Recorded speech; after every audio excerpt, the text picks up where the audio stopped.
Hi everyone, welcome है आप सभी का रश्मि मैम की ए जोन क्लास में। तो रश्मि मैम है साथ, फिर डरने की है क्या बात। तो जल्दी से चैनल को लाइक सब्सक्राइब एंड शेयर कर दीजिए ताकि मैं आज की क्लास जल्दी से स्टार्ट कर सकूं। और जिन्होंने कर दिया है वो जल्दी से अपने कॉपी और पेन को लेकर रेडी हो जाइए। आज हम लोग एक्सरसाइज करने वाले हैं फ्रैक्शन की। तो फ्रैक्शन के कॉन्सेप्ट्स कुछ बता दिए थे मैंने आपको, आज हम लोग करेंगे एक्सरसाइज। तो चलिए शुरू करते हैं हमारी आज की क्लास। चलिए स्टार्ट करते हैं हमारा 5A। एक्सरसाइज 5A के अंदर फर्स्ट क्वेश्चन क्या कहता है, right the fraction representing the shaded portion. अब ये फ्रैक्शंस दिए हुए फिगर से रिप्रेजेंट किए हुए, इनको आपको बताना है फ्रैक्शन के रूप में कि इनको हम लोग फ्रैक्शन के रूप में क्या बोलेंगे। तो फर्स्ट जो है शेडेड पार्ट को बताना है आपको, इसमें से जो शेडेड पार्ट है उनको बताना है। तो फर्स्ट में देखिए यहाँ पे कि ये एक सर्कल है, इसको 3 इक्वल पार्ट्स में डिवाइड किया गया है। क्लियर, 3 इक्वल पार्ट्स में डिवाइड किया गया है, यानी कि टोटल कितने इक्वल पार्ट्स हैं, 3। तो डिनोमिनेटर में हम क्या लिखेंगे, हमारे पास डिनोमिनेटर 3 मिल गया। एंड न्यूमरेटर क्या है, जो शेडेड है उसको रिप्रेजेंट करना है। तो शेडेड हमारे पास क्या है, ये एक पार्ट है, 1 पार्ट, तो न्यूमरेटर में 1 लिखेंगे।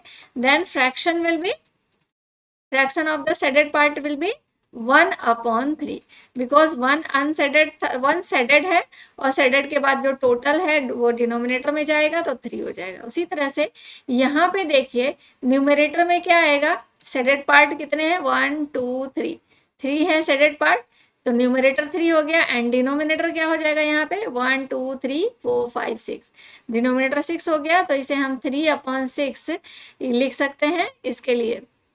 इसके लिए हमारा फ्रैक्शन क्या हो गया, 3/6। ओके, तो इसके अंदर देखिए इक्वल पार्ट्स कौन कौन से हो गए, 1 2 3 एंड 4, 4 इक्वल पार्ट्स। अब इस लाइन को देख के आपको कंफ्यूज नहीं होना, आपको देखना है कि एक जैसे फिगर इसमें कितने हैं। तो ये एक ट्राइंगल बन रहा है, ये एक सिमिलर ट्राइंगल, ये एक सिमिलर ट्राइंगल, ये एक सिमिलर ट्राइंगल। तो इक्वल पार्ट्स कितने हैं इसमें, 1 2 3 एंड 4।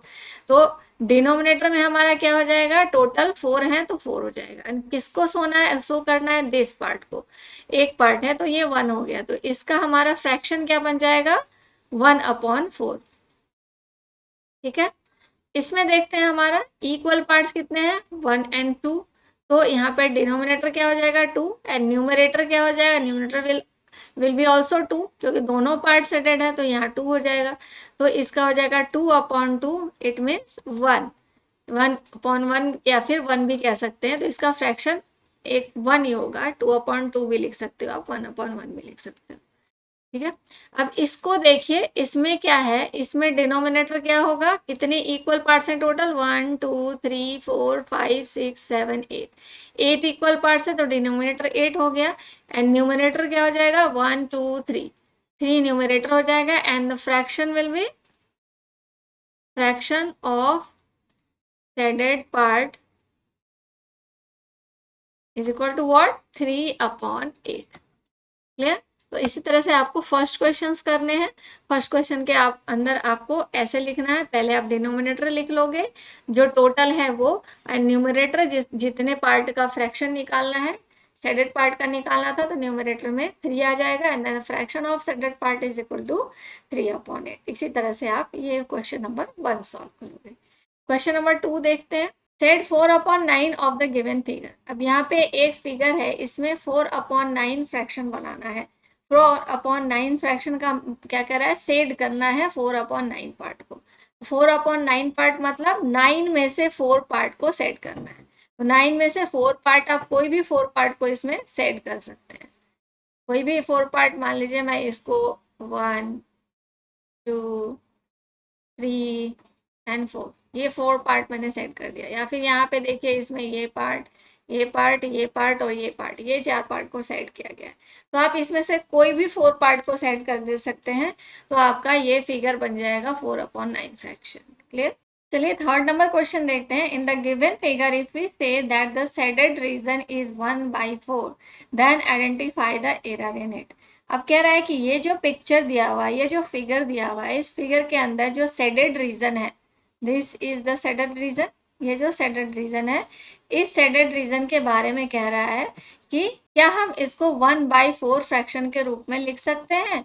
अगर नहीं लिख सकते तो इसमें एरर क्या है वो बताना है।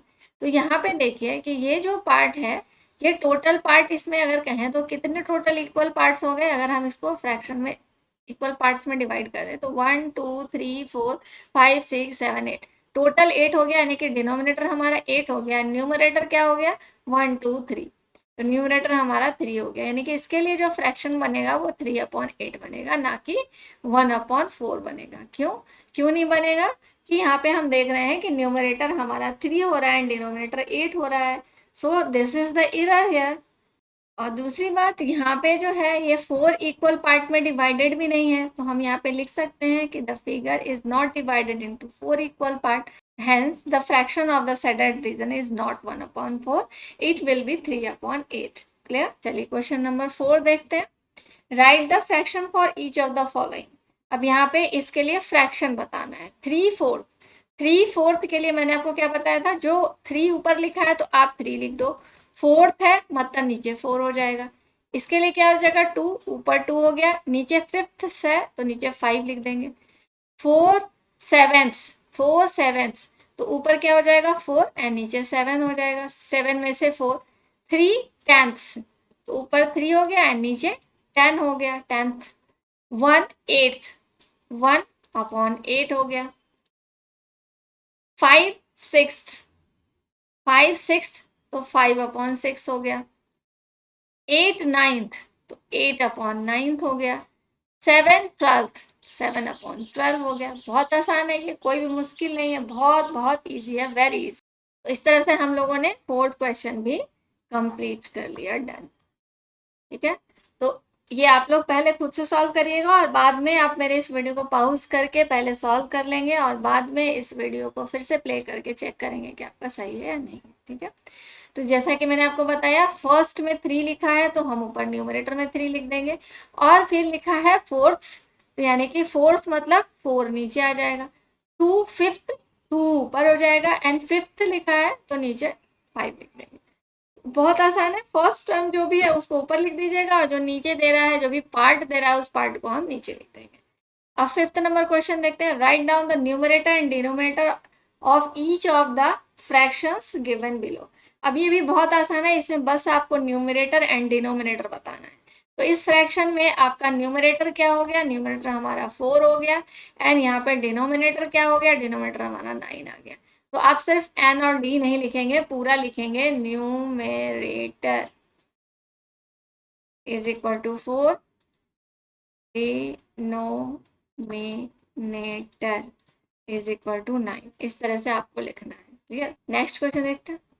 सभी वैसे ही है, यहाँ भी आपका न्यूमरेटर 6 हो गया एंड डिनोमिनेटर 11 हो गया।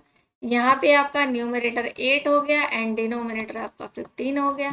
यहाँ पे आपका न्यूमरेटर 12 हो गया एंड डिनोमिनेटर आपका 17 हो गया। यहाँ पे न्यूमरेटर 5 हो गया एंड डिनोमिनेटर 1 हो गया। क्लियर। तो इस तरह से आप लोग ये सारे क्वेश्चंस करेंगे। तो चलिए आज हम लोगों ने 5A के 5 क्वेश्चंस को कंप्लीट कर लिया। आई होप कि आप लोगों को ये सारे क्वेश्चंस बहुत अच्छे से समझ में आ गए होंगे। आज की वीडियो को खत्म करने से पहले आई होप कि आप लोग फटाफट से चैनल को लाइक एंड सब्सक्राइब कर लेंगे जिन्होंने नहीं किया है वो। और आज की क्लास में यहीं पे खत्म करती हूँ, मिलेंगे नेक्स्ट वीडियो में, तब तक के लिए टाटा bye bye, see you, take care, all the best.